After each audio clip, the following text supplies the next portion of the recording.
तो चढ़ावा चोरी के किरदारों की अब बात करते हैं। बड़ा पर्दाफाश हुआ है। हर दिन नई बातें सामने आ रही हैं। टिन्नू यादव चंपत राय का करीबी माना जाता है। दान पात्र की चाबियां रखता था। नोट गिनती वाले हॉल की भी चाबी टिन्नू के पास थी। टिन्नू के ठिकाने से कैश गहने बरामद हुए हैं। एसबीआई में ही टिन्नू और उसकी पत्नी का खाता है और कर्मचारियों को रखने की सिफारिश की गई थी, जिसके बाद बैंक कर्मचारियों से भी अब पूछताछ की जा रही है। अब बात अनुकल्प मिश्रा की। उम्र है लगभग 20 साल। बीए का छात्र। पहले फूड डिलीवरी जैसा पार्ट टाइम काम किया करता था और मंदिर में वेतन लगभग 18,000 प्रति महीना है। 65 लाख रुपए का मकान खरीद लिया। 18,000 की तनख्वाह के साथ 20 जुलाई 2025 को गृह प्रवेश हुआ। भागवत कथा में चंपत राय शामिल भी हुए। भागवत कथा में 5 लाख रुपए खर्च किए गए। अब ये कई बड़े सवाल हैं कि 18,000 की सैलरी पर इस तरीके से पैसे कैसे खर्च किए, पैसे कहां से आए। लवकुश मिश्रा, जिसका घर आप देख रहे थे, पहले ऑटोमोबाइल कंपनी में नौकरी करता था, बाद में मंदिर में कैश काउंटिंग में लगाया गया था। पत्नी के खाते से हर महीने करीब 2 लाख जमा, लगभग 25 लाख रुपए की जमीन खरीदी। 80 से 90 लाख में मकान बनवाने का आरोप है। पिता बच्चू लाल भी हिरासत में लिए गए हैं, उनसे भी पूछताछ हो रही है। और अब बात अविनाश शुक्ला की। भाई अभिषेक के साथ योगा सिखाता था। योगा सेंटर में ही रहता था, जहां से एक बक्सा मिला। अविनाश बाद में कैश काउंटिंग टीम में शामिल हो गया। 5 जून को 10 लाख रुपए भी बरामद हुए हैं। हार्ड कैश रखा, महंगी खरीदारी की और कौशलपुरी में मकान किराए पर भी ले लिया था, जिसको लेकर भी सवाल उठ रहे हैं। अब आगे बढ़ते हैं और बात मनीष यादव की करते हैं। देखिए, कई किरदार हैं। मनीष यादव की उम्र 20 साल और टिन्नू का भतीजा है ये। अनिल मिश्रा की सिफारिश पर नौकरी लगी थी। आउटसोर्स कैशियर, 18,000 सैलरी थी और आउटसोर्स कैशियर की पोस्ट पर ही काम कर रहा था और इसके पास भी इसी की जिम्मेदारी थी। लेकिन पैसे कहां से आए, इसको लेकर सवाल उठ रहे हैं। ये एक एक कर किरदारों की जानकारी हम आपको दे रहे थे। बढ़ते आगे। राम मंदिर के हर वित्तीय लेन देन की जांच अब एसआईटी की टीम करेगी। सूत्रों के हवाले से ये एक और बड़ी खबर है। अब वित्तीय लेन देन की जांच एसआईटी की टीम करेगी। पिछले 5 साल के हर वित्तीय लेन देन की जांच की जाएगी। ट्रस्ट के हर वित्तीय लेन देन की जांच होगी। राम मंदिर निर्माण कार्य की भी जांच एसआईटी की टीम करेगी और जांच होगी कि निर्माण कार्य में वित्तीय गड़बड़ी तो नहीं हुई। अब तक की जांच में एसआईटी को अहम सबूत मिल चुके हैं। तो चढ़ावा चोरी के बाद राम मंदिर में सुरक्षा भी बढ़ा दी गई है। कर्मचारियों की एंट्री और एग्जिट पर तलाशी जरूरी है। पहले बाहर निकलने पर तलाशी नहीं होती थी। सुरक्षा व्यवस्था की समीक्षा के बाद यह फैसला लिया गया है। अब कोई कर्मी बिना जांच के बाहर नहीं जा सकेगा। एंट्री और निकास दोनों जगहों पर जांच और सख्त कर दी गई है।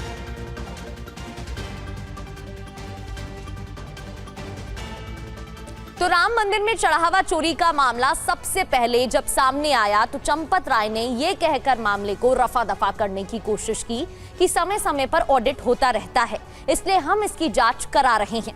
वहीं 14 जून को जब एसआईटी जांच की सिफारिश की गई तो 14 जून को टीवी 9 से गोपाल जी राव ने कहा कि राम मंदिर को लेकर जो अफवाहें फैल रही हैं उसे दूर करने के लिए एसआईटी जांच की सिफारिश की जा रही है। श्री राम जन्मभूमि तीर्थ क्षेत्र अपने भिन्न भिन्न कार्यों का ऑडिट समय समय पर करता रहता है। हुंडी काउंटिंग कमरे का ऑडिट भी होता है।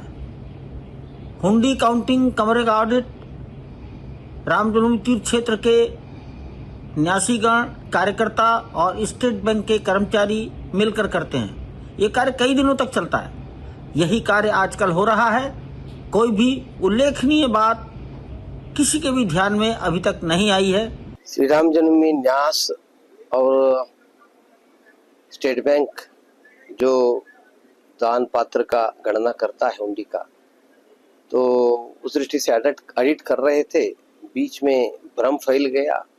लोगों के भ्रम को दूर करना, इसलिए ट्रस्ट ने निर्णय लिया कि इसका सही जांच होना चाहिए और हमने राज्य सरकार को स्पेशल इन्वेस्टिगेशन टीम एसआईटी के गठन के लिए निवेदन किया था।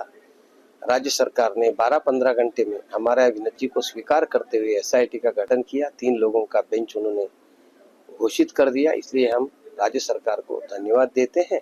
हम सभी दृष्टि से सहयोग करेंगे। सवाल है कि पहले जांच क्यों नहीं कराई गई, इतना इंतजार क्यों किया गया और झूठ क्यों बोला गया। अब राम मंदिर के निर्माण की भी जांच होगी, ये बड़ी खबर सामने आ रही है। मंदिर निर्माण की जांच की जाएगी और राम मंदिर निर्माण कार्यों की भी जांच होगी। निर्माण में वित्तीय लेन देन की जांच भी की जाएगी और ट्रस्ट के हर वित्तीय लेन देन की जांच होगी, हर लेन देन पर नजर रहेगी। जांच की जद में बड़े पदाधिकारी भी आ सकते हैं। 5 साल के ऑडिट की जांच होगी। एसआईटी ऑडिट में खामियों की जांच करेगी। संबंधित एक्सपर्ट की मदद ले सकती है एसआईटी की टीम और इस बीच एसआईटी को मामले में कुछ अहम सबूत भी मिले हैं। एसआईटी अब 15 जुलाई को रिपोर्ट सौंपेगी, तो अवधि बढ़ा दी गई थी 15 जुलाई तक और तब रिपोर्ट सौंपेगी।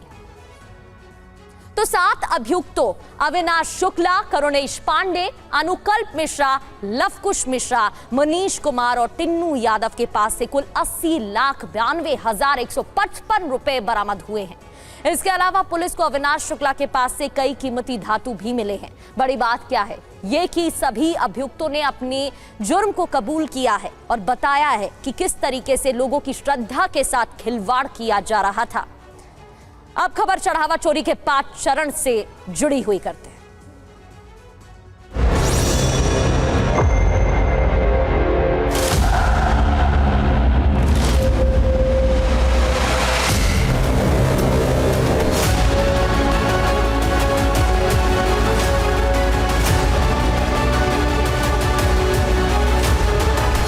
राम मंदिर को लेकर